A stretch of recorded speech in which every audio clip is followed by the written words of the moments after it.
Hello, beautiful people of the internet. How are you doing today? My name is Jackie and welcome back to my YouTube channel. In today's video, I am going to be wrapping up all of the books that I read in December 2023.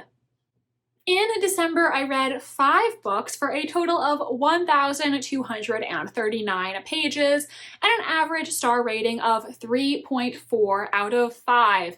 It was the month where I read the least number of pages, but I'd already exceeded my Goodreads reading goal, so you know, it wasn't that big a deal. I have timestamps in the description, so if you just want to skip ahead and hear about a particular book, you are free to do so, but let's just dive in with book number 1. The first book I read in December was The Overnight Guest by Heather Gudenkauf, and I gave this 3 stars. This book is a sort of suspense thriller, and we're following this character named Wiley Lark. Great name, by the way. Wiley is a true crime writer, so she is currently staying at this remote farmhouse where murders took place years before. She's currently in the middle of writing another true crime book, and a massive snowstorm is taking place outside this farmhouse. Wiley discovers a child alone out in the snow and brings the child into the house with her, but she doesn't realize that this child is involved in something and a potentially dangerous person could be watching the two of them. I gave this book 3 stars because I felt like it was well written and it was, entertaining. I went through it pretty quickly, but I didn't find it the most memorable. I think it was good, but it didn't necessarily have a wow moment to elevate it to a higher rating for me. It's all in all solid, but I don't think it just hit the high highs that I wanted. I would also say it leans more thriller/suspense than mystery, and personally I like mystery thriller books that lean more towards the mystery side versus lean more towards the thriller side. So again, I feel like, it also just wasn't my personal preference, but I still gave it a 3 because I felt like it was a decent book and there wasn't anything actively bad about it. It just wasn't a personal favorite for me. Next, I'm going to talk about the books that I read for my Reading Christmas Murder Mysteries reading vlog. I will link that in the card if you want to go check it out. The first book that I read for that video, or started reading for that video actually, is The Christmas Card Crime and Other Stories, edited by Martin Edwards. I gave this 4 stars. This is a short story collection containing murder mystery short stories set around Christmas or wintertime from throughout the 1900s. Martin Edwards is the current president of this mystery writers group in London called the Detection Club. So this is a collection with winter or Christmassy stories from Detection Club members, I believe, from the early 1900s going up to the 1960s. I really quite like this. I gave it 4 stars. I don't know if I said that already or not.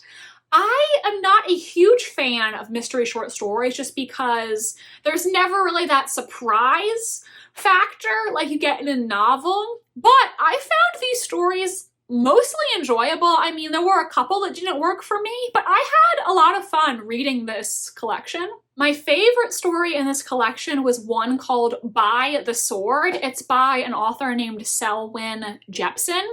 And what I liked about this story is it's not exactly a whodunit. It's basically very clear who commits the crime. It's more so a story about, is this person going to be caught? And if they're going to be caught, what is going to do them in? And I really liked that because the story wasn't relying on surprise. It was more so just a very clever story about what's going to happen after this crime is committed. So I enjoyed that because, like I said, I'm never really surprised at the end of a short story. So instead of keeping me in suspense, oh, who did it? This author just tells you who did it, And then it's like, well, is this person gonna get away with it? And the ending was so clever. It just circled back to the beginning and it was really, really good. So I really enjoyed that short story. It was my favorite. All in all, an enjoyable collection. I'm gonna check out some more of the Martin Edwards short story collections because I liked this one a lot. Also for that vlog, I read The Christmas Guest by Peter Swanson. This is a short novella, like less than 100 pages. I think it's 92 pages long. And I ended up giving this 3 stars. So this book is sort of set in 2 timelines. In the past, we follow an American student named Ashley who is invited by one of her classmates in London to spend the holidays at the classmate's family estate. Her family is very wealthy and they have an estate in the Cotswolds called Starwood Hall. I almost said carved, called Starwood Hall. And Ashley finds out that not that long ago, a murder took place near Starwood Hall. And I think her classmate's name is Emma. Emma's brother, Adam, who Ashley kind of has a bit of a crush on, was a suspect in this murder investigation. Then we also follow a timeline set in the modern day that's sort of looking back on these events from that Christmas long ago.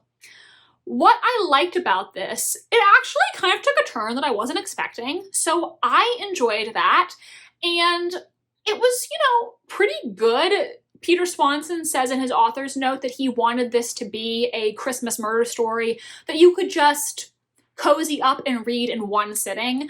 I think I should have read it in one sitting. I didn't, because when I started it at night and then I ended up getting too tired to finish. So I feel like that's kind of on me and it would have been better if I read the whole thing in one sitting. The parts in the past when Ashley goes on this visit are actually told in the form of Ashley's diary entries, which I don't think was a personal favorite of mine because it's just written in this very, like 20-ish-year-old girl voice, which shouldn't fully work for me, but that's a personal preference issue. There was also an element of the ending that I said in my vlog I didn't really care for because it used a trope that I don't like. But in hindsight, I actually realized that Peter Swanson made this choice because it's a callback to the classic Christmas story, The Christmas Carol, I think. So I think at the time when I was reading it, I didn't fully appreciate what he was going for. And yeah, I stand by that's not a personal favorite, plot device or trope of mine, but I think I now understand a bit more what he was going for. It didn't occur to me in that vlog. And then in hindsight, I was like, oh wait, I think he was referencing A Christmas Carol because this is a Christmas murder mystery. Ultimately, this is a really short Christmas murder story, so if it sounds good to you, check it out. It's not going to take up that much of your time, and there were things that I did really like about it. After that, I read The Family Game by Catherine Steadman. I gave this 3 stars as well. This is a thriller that follows a British woman named Harry. Harry is a famous mystery thriller author, and she has moved to New York City to be with her fiance Edward, who is a member of this very wealthy American family. And she goes with him over the holiday season to the family's home to meet his relatives. I forget what their last name is. It starts with an H or something, but she goes to the house to meet his family, including his father, who is this, very famous multimillionaire billionaire. And while she is there for Thanksgiving, the father tells her, hey, Harry, you're an author. I've been working on this story. I recorded my idea on this tape. Will you take the tape and listen to it and tell me what you think? So she takes the tape home and she starts listening to it, and she gets kind of suspicious. Is this actually a mystery story, or is this a confession of murder? And so she gets involved in this sort of cat and mouse game with the dad where she's trying to investigate what's on the tape, figuring out, like, did he actually kill someone? And am I the only one who knows that he did this? It's kind of confusing because the book is called The Family Game. And so it involves this sort of metaphorical cat and mouse game between Harry and a potential killer. And then there's also like actual literal games that the family plays. So there's sort of like a metaphorical game going on and then like an actual, like real life in-person game that the family members are playing. I liked this book. I didn't love it. It has this sort of soapy quality, which I wasn't mad at, honestly, because I love those thrillers that just involve rich people doing awful things. Like, it's kind of a guilty pleasure trope for me. I did feel like at times the book kind of verged on campy, like particularly there's a part with Fiona, who is Edward's sister-in-law, and she asks Harry to do this thing, which was just like so ridiculous. I don't know if that was supposed to be like satire or she was playing it straight because it was just such a ridiculous request to make of someone. And Harry was understandably like, absolutely not, Fiona. You're crazy for asking me to do that thing. Like, it was just so ridiculous. So sometimes it bordered on like kind of unbelievable, you know? And the last book that I read in December and in 2023 in general was The Man in the Brown Suit by Agatha Christie. This was my final pick for the Read Christie 2023 Readathon.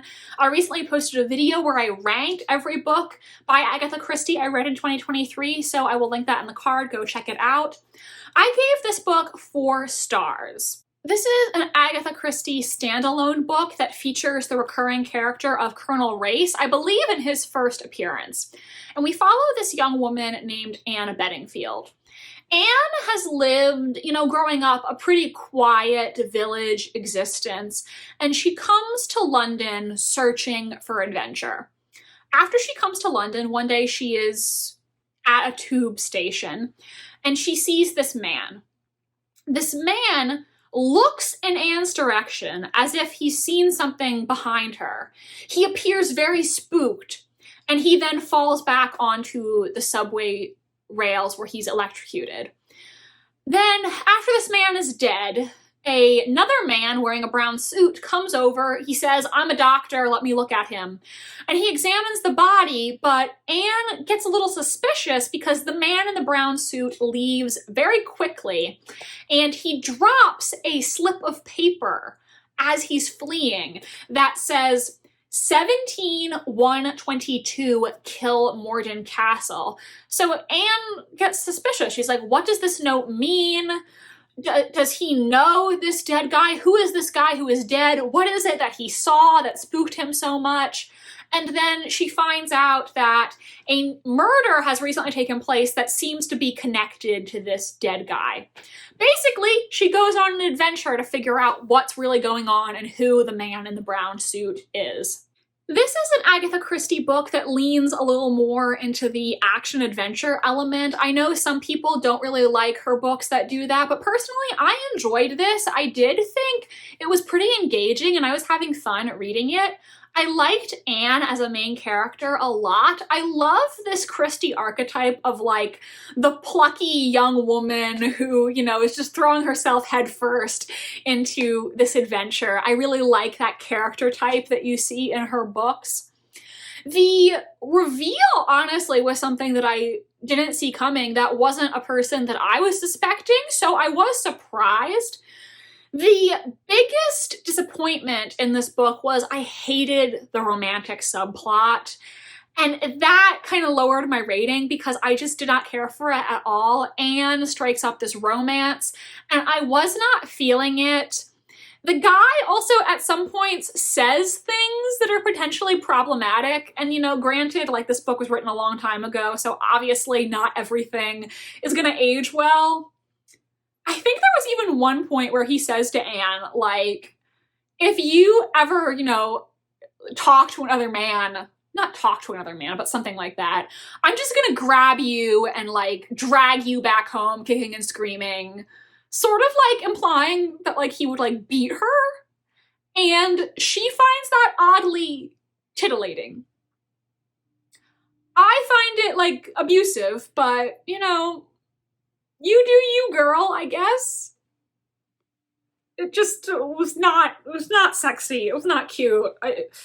He had like this sort of possessive attitude at times, which I guess the alpha male thing is Anne's thing, but it's not my thing. So I did not like the romantic subplot whatsoever. So those are all of the books that I read in December 2023. I hope you enjoyed hearing my reviews.